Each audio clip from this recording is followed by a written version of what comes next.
संघर्ष ही जीवन है। जो मुस्कुरा रहा है उसे दर्द ने पाला होगा। जो चल रहा है उसके पाँव में छाला होगा। बिना संघर्ष के इंसान चमक नहीं सकता।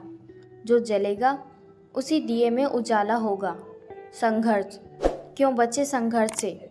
संघर्ष ही तो जीवन की आत्मा है।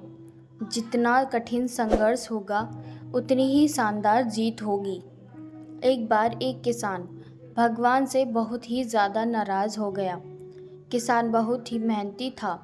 बहुत मेहनत से वह खेतों में अनाज उगाता, उसकी देखभाल करता, पर अक्सर उसकी फसल खराब हो जाती। कभी सूखा पड़ जाता, कभी बाढ़ आ जाती, कभी तेज़ धूप, कभी आंधी। कोई ना कोई कारण बन ही जाता कि उसकी फसल खराब हो जाती।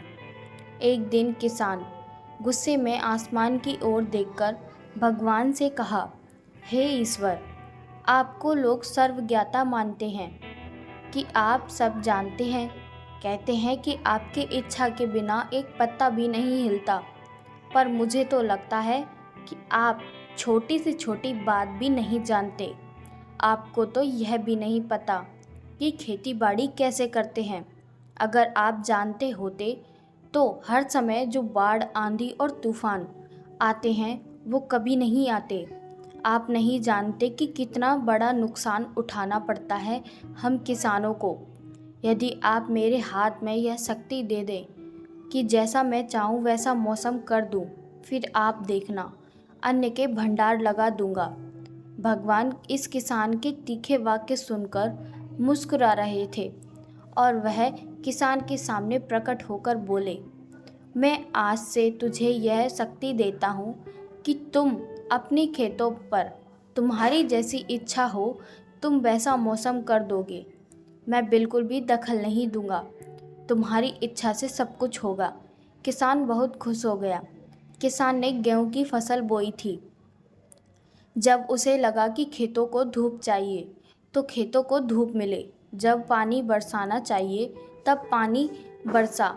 आंधी, तूफान, बाढ़ कुछ भी उसने अपने खेतों पर आने नहीं दिया। किसान के खेत में इस वर्ष ऐसी फसल हुई जैसी कभी नहीं हुई थी। हरी भरी लहराती फसल। मन ही मन वह बहुत खुश हो गया और सोचने लगा, अब सबूत के साथ दिखाऊंगा भगवान को कि इसे कहते हैं शक्ति का सही उपयोग। मेरी सफलता देखकर उन्हें अपने नियम बदलने पड़ेंगे।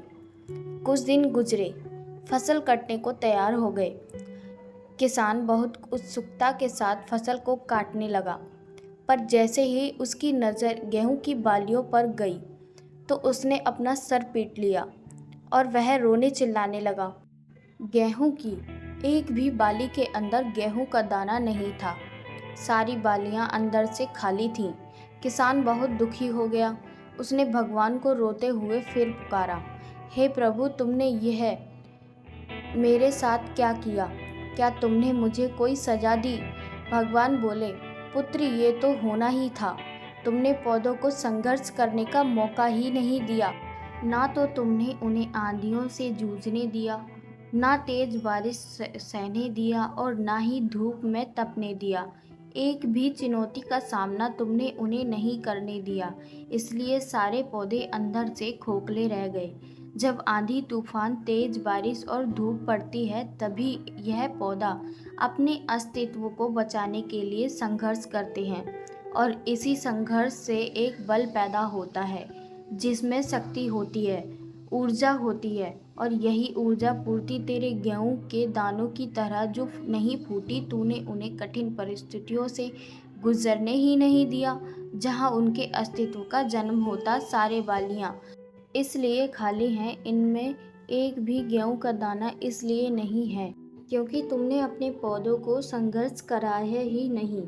याद रखिए, स्वर्ण में स्वर्णीय आभाता तभी आती है जब वह आग में तपने, गलने और हथौड़े से पिटने जैसे संघर्ष से गुजरता है। कोयले का टुकड़ा हीरा तभी बनता है जब वह उच्च दाब और उच्च ताप की मुश्किल परिस्थितियों से गुजरता है। इसी तरह यदि हमारी ज़िंदगी में कोई संघर्ष ही ना हो, कोई चुनौती ही ना हो तो हम भी गेहूं की बालियों की तरह खोखले रह जाएंगे। कोई अस्तित्व नहीं होगा हमारा। विपरीत परिस्थितियां, चुनौतियां, समस्याएं हमें और अधिक निखारती हैं। यदि जीवन में कठिन परिस्थितियां और चुनौतियां आए तो घबराना मत, बल्कि सामना करना। विश्वास करना कि आप और अधिक निखर जाओगे और अधिक मजबूत बन जाओगे।